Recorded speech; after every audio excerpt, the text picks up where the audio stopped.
I always joke with my internal team, the way you need to spell chief of staff is with a U. Chief Mm, of STUFF.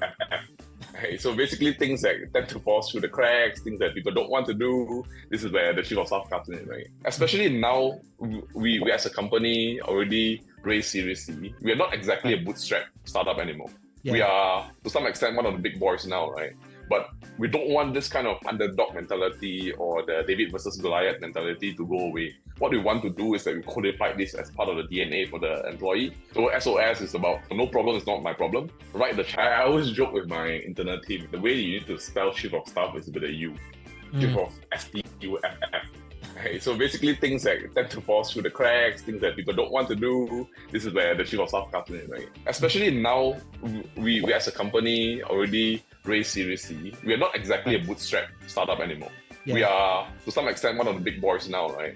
But we don't want this kind of underdog mentality or the David versus Goliath mentality to go away. What we want to do is that we codify this as part of the DNA for the employee. So SOS is about no problem is not my problem. Write the checklist, don't just check the checklist, Mhm. and money makes you stupid. Very often, when you talk about having a lasting social impact versus pushing the frontier of technology, these two objectives sometimes run contrary to each other, right? Not many companies will have the opportunity to do both at the same time. So I find it quite a personal privilege as well to be able to do both at the same time Mhm. here at Fast. Hi, folks. Welcome back to On Call with Insignia, where we go on call with leaders innovating the future of Southeast Asia's internet and digital economy, or as we like to call it, Asia Innovation. I'm your host, Paolo Aquino, and we're back with Mark Hew, the head of Payments and Agent Network in Indonesia for regional fintech group Fazz. We spent the first part of our conversation getting to know how Fazz has evolved as an organization, really focusing a lot more on payment infrastructure for all different types of market segments, from rural Indonesia agent network to Web3 companies, Web3 transactions. So, really, as you mentioned in our past episode, consolidating all these different use cases to really build a payments infrastructure company for Southeast Asia.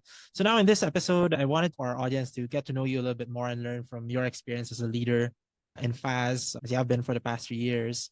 Maybe you can share with us a little bit of prior to leading up the business for payments and agent network in Indonesia. You're also chief of staff.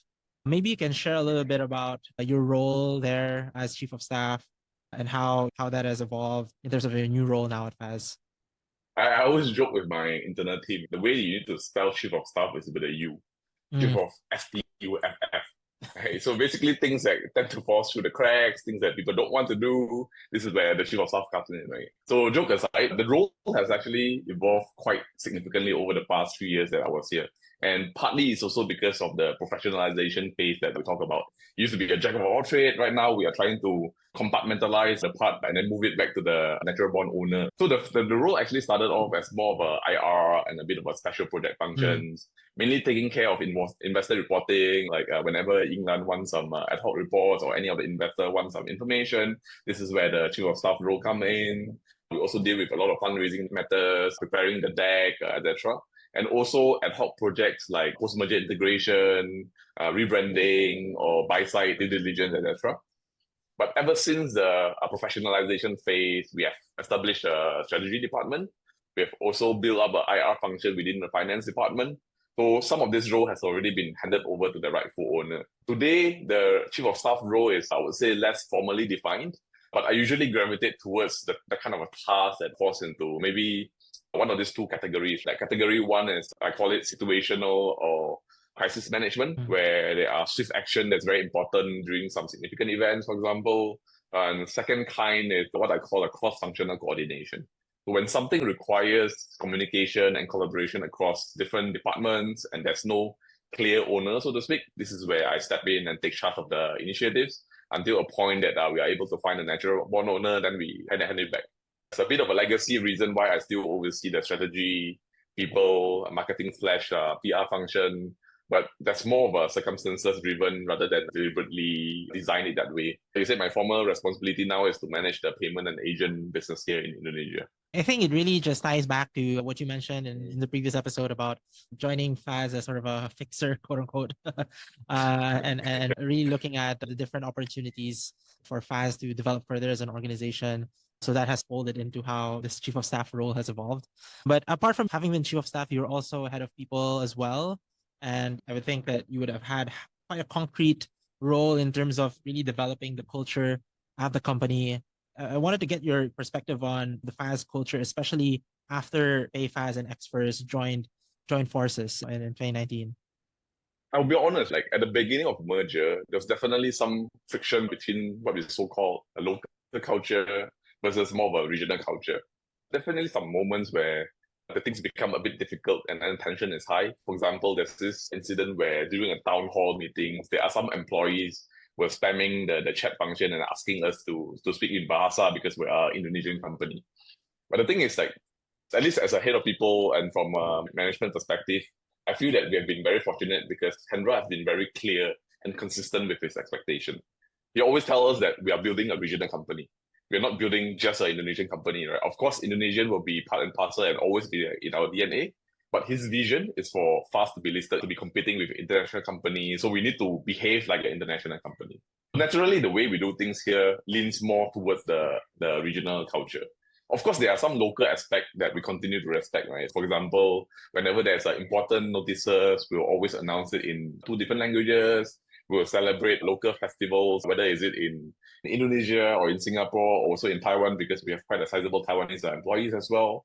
But officially, our communication language is going to be in English. The thing is, like, when you talk about culture, some of the team took this regional culture to even further without actually asking them to do so. Take, for example, one of the engineering team, the team in Belfast, even though the composition is 100% Indonesian, from engineering manager all the way down to the software engineer, but they make it a point that they conduct their meetings in English, even though there's no other nationality presence. So it's like really a special shout out to Hani for leading this initiative, as well as all the entire Belfast team. Like, I'm very proud of this kind of behavior. And also, if you talk about diverse culture, you also can take a look at our top team. Our top team, I don't know how many nationalities. We have Indonesian, Singaporean, Malaysian, Korean, American, Mexican, and Australian. So beyond being a regional company, this diverse makeup is also something that I think sets us apart from another company. And apart from that, one ethos that really clearly defines us is what I call this underdog mindset. Right? Funny that you mentioned that, because that actually reminds me of our first podcast with Hendra back in 2020, where he did talk about this whole David versus Goliath ethos, this mindset. I think he was referring to a question England actually asked him, like, how will you beat all these other fintechs that are far more well-funded and all of those things? Yeah, how is that ethos of being that underdog mindset, David going against Goliath, continued on in Fazz as an organization today? Yeah, I definitely remember that podcast. When I was doing research on Fazz, that was one of the things that caught my attention. Among many other different things, that was what really sparked my interest to follow Hendra as a leader, and also sparked my interest to join Fazz, right? One thing that we need to understand is that one common thing between Hendra, Tianwei, as well as myself, is we all came from a humble background, right? I grew up in Penang, Malaysia. I grew up in a Kedai Runcit. Kedai Runcit is what in Indonesian you call warung kelontong, or in Philippines you call it sari-sari store. For me, there's a lot of struggle growing up to make a living, to put food on a table, for example. Even back in uni, everyone is just studying and have the free time and travel across different countries. For me, I have to work 40 hours a week while juggling my studies to pay for the expenses. At some point of time, I think I work more than I attend the class. So those kind of early day hardship is what shaped us into who we are today, and to instill a lot of kind of values in us. So when we are building a team, we really want to instill this kind of underdog culture.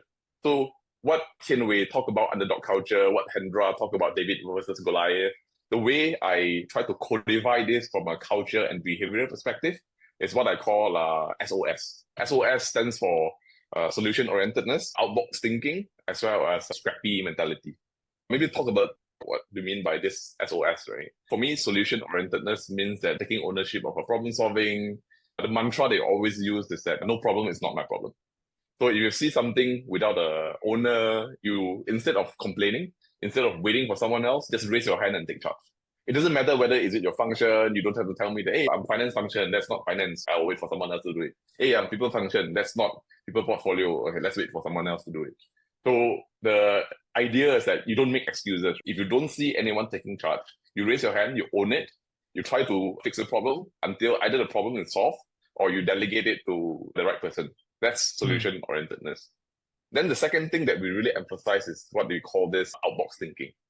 When people hear this outbox thinking, people might confuse this as out of box thinking, but it's actually something quite different. The concept of outbox thinking coming from this inbox and outbox trade. So I think there are some Gen Z listeners might not even understand what I'm talking about, right? What is an inbox outbox trade? But back in the, I think, mid 20th century, every office worker will have this inbox outbox trade. Whenever they have some task for someone else, so they will try to write it on paper as a request, fill in a form, and then put it on someone's inbox. And back then, the measure of productivity is really how many inbox tasks you can clear out, how fast you can push them out. And that is a kind of a measure of productivity. But the thing is, that might have worked in an industrialization time where the task is clearly defined. It's very repetitive. It's like processing this invoice, record this financial transaction, etc., etc.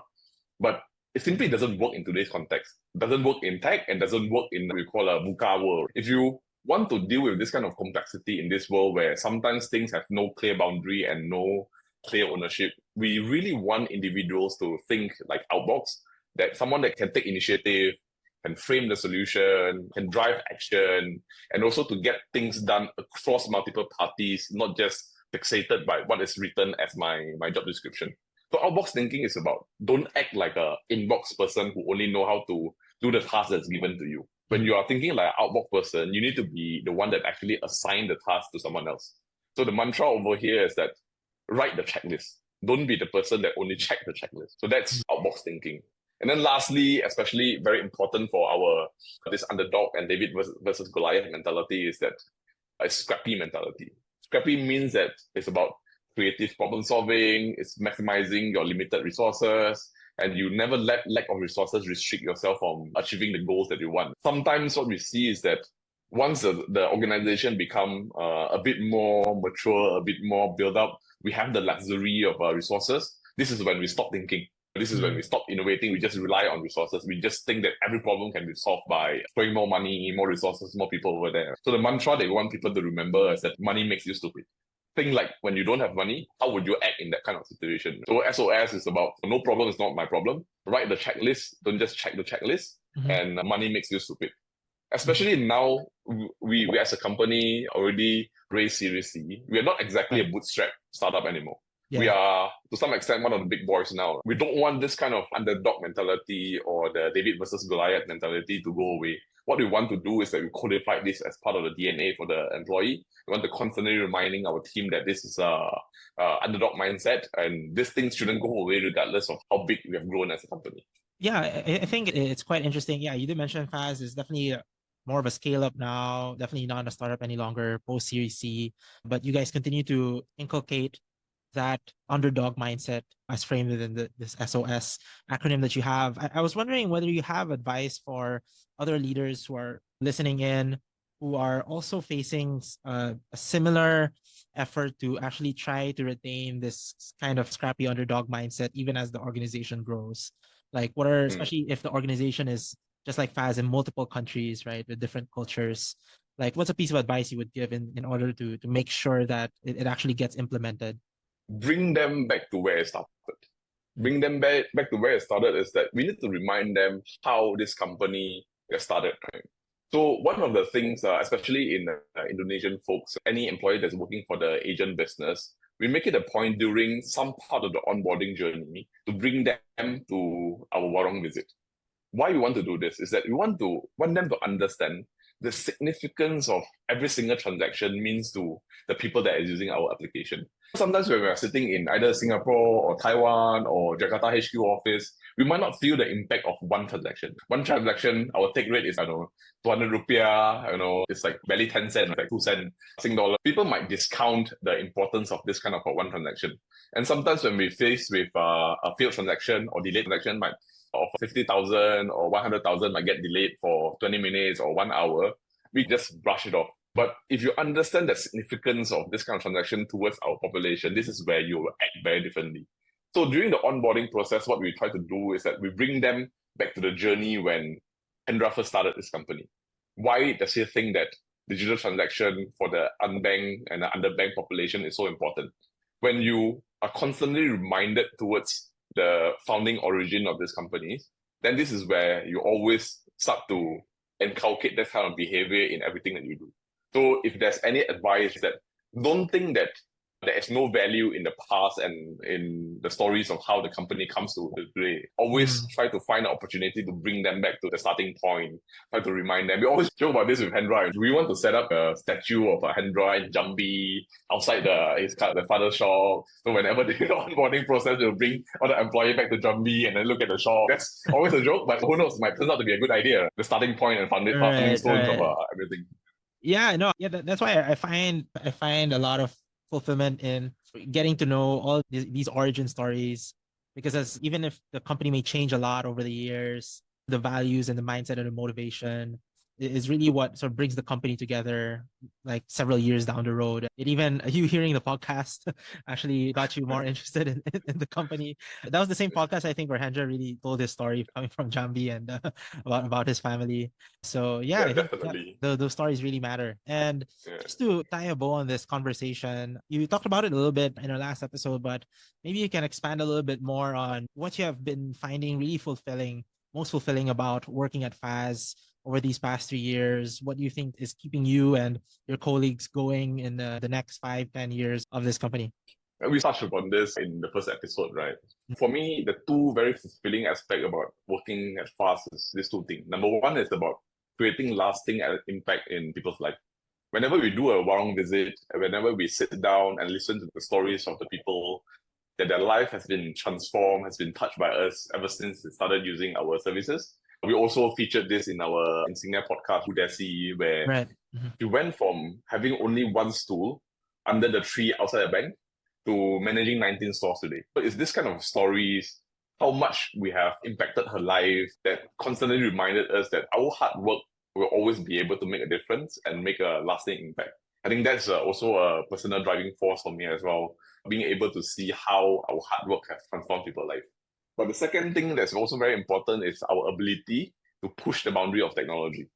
On one hand, we're talking about some fundamental digitalization in rural Indonesia. We're talking about just having a mobile phone, just having an internet connection, just having a e-wallet penetration. But we turn around, we talk to MAS in Singapore about Project Orchid, Project Lighthouse, talk about stablecoin adoption, we talk about things like purpose-bound money, we talk about retail and wholesale CBDC, how to use blockchain in a real-time cross-border settlement. Very often, when you talk about having a lasting social impact versus pushing the frontier of technology, these two objectives sometimes run contrary to each other. Not many companies will have the opportunity to do both at the same time. So I find it quite a personal privilege as well to be able to do both at the same time here at Fazz. Yeah, so for those listening to this podcast, if you're aligned to these two goals, feel free to reach out to me in LinkedIn. Yeah, no, normally I'm the one who says that, but thanks for being the guest to... I need to do a bit of PR. To do the invitation yourself. Yeah, always welcome. Yeah, so on that note, yeah, if you are interested, we'll leave Mark's link in the podcast description. Be sure to check that out and reach out to him if you feel this podcast wasn't enough and want to take the conversation further. And on that note, I wanted to get into a rapid fire round corner. So some quick questions, short and sweet answers will do. First up, what superpower of any one of your fellow C-level colleagues would you want to have? I always say this, like being inspiring while having tough performance conversation. Because it's easy to be the Mrs. Nice guy, right? It's easy to tell everyone, hey, you're doing a good job, but the team won't improve and the team won't develop. I think the true leadership really comes from being able to maintain kindness or challenge everyone to push the boundary. Yeah. So be inspiring while having a tough conversation. Yeah, good cop and bad cop at the same time. Finding that balance. Yeah, exactly. If you were to be invited to produce a Netflix series, what would be the title of the show? Interesting that you talk about Netflix, right? Okay, before I go to answer your question, in Fazz, we actually have this thing called Fastflix, parody after Netflix. Every time when we have a big event, we'll create a movie parody poster and Photoshop our employees' face into a movie poster, right? Everyone always get a good laugh at it. There's a bit of a have fun while you're doing hard work kind of culture in Fazz. So we have titles like A Band of Fasters, Fast X, or Pirates of Fast Agent, etc., etc. So maybe if you're listening to this podcast, you can't see it, I can share the link to Paulo, right? Like you can put it on our YouTube. What are some of our movie posters that we have? But back to the question, what would the title be? Maybe To play a bit on the underdog kind of mentality, right? I would say maybe Underdog Millionaire from Slumdog Millionaire. It's the stories and the journey of a group of entrepreneurs, humble beginnings, make it to NASDAQ. Yeah, yeah, that should be an interesting story too. And yeah, I'll put up the posters, and so folks can have a good laugh while they Yeah, watch this on YouTube. Looking back yeah. now, See how many past leaders can you recognize from all this poster. looking back now, what is a skill? Could be a soft skill or hard skill you believe you should have learned back in your time as a student. I would think it's more of a soft skill, definitely influencing skills. I think Mm, in school, especially me coming from a science stream student, right? In school, they teaches you a lot of logic, on problem solving. But in real life, you don't win people over by using logic and problem solving. You right. win people over by influencing them through different various means, right? I would say that one thing that is very important as a student is definitely influencing skills. If there's something you could automate in your job just by wishing for it, what aspect of your role would that be? Follow-ups on Not the tasks, first right? time Like, we've had that answer. yeah, I know, not the first time. I always say this, like, people think that I'm a very systematic person. I have very good memory, but in fact, I have bad memory. I have a memory of a 60, 70 years old man. It's just that over the time, because I know my own weakness, I develop a very comprehensive system to remind myself. I have to-do lists, I have notes, I have Google Calendar. It's all set up to remind me to follow up with people. But Right, right. managing all of this is so time consuming. If only I can automate that part of our life to just send reminder whenever Right, time comes. That right. was like save, I don't know, 40% of my time.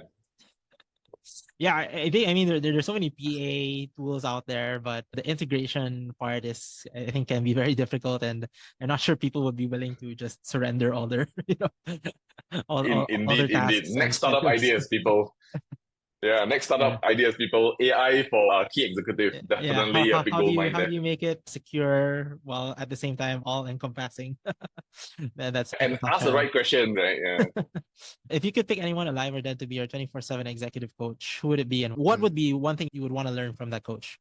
For me, it's aligned with my personality. I think it's that my inspiration has always been Steve Jobs.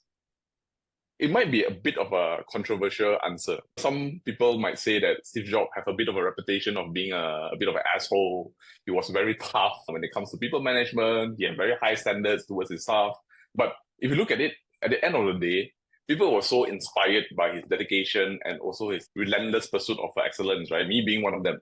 And until today, his inner circle remained very loyal to him, regardless of how tough Mm. of a person he was. If I were to choose a executive coach, definitely going to be Steve Jobs. I want to pick his brain on how can he continue to be so inspiring, but at the same time set such a high standards to his team. There is that balance that you talked about earlier, right? Of being the good cop, bad cop kind of leader. So thanks so Exactly. much, Mark, for coming on this show. So I think it is a fascinating story of how you've evolved as a leader within Fazz. Highly recommend to the folks tuning in to also check out part one if you haven't yet, and also check into Hendra's conversations with us and Kenway's conversations with us to really get the full story of Fazz and really see how they've evolved as a company. And hopefully we get to have more Fazz leaders on the show in the years to come, and see more of these evolution and more stories. Maybe we might even come up with a with a TV series after doing so many of these podcasts, right? We have enough stories to tell. But yeah, once again, thanks for coming on, Mark.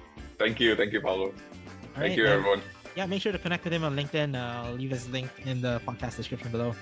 And we'll see you guys in the next episode. Subscribe for more conversations.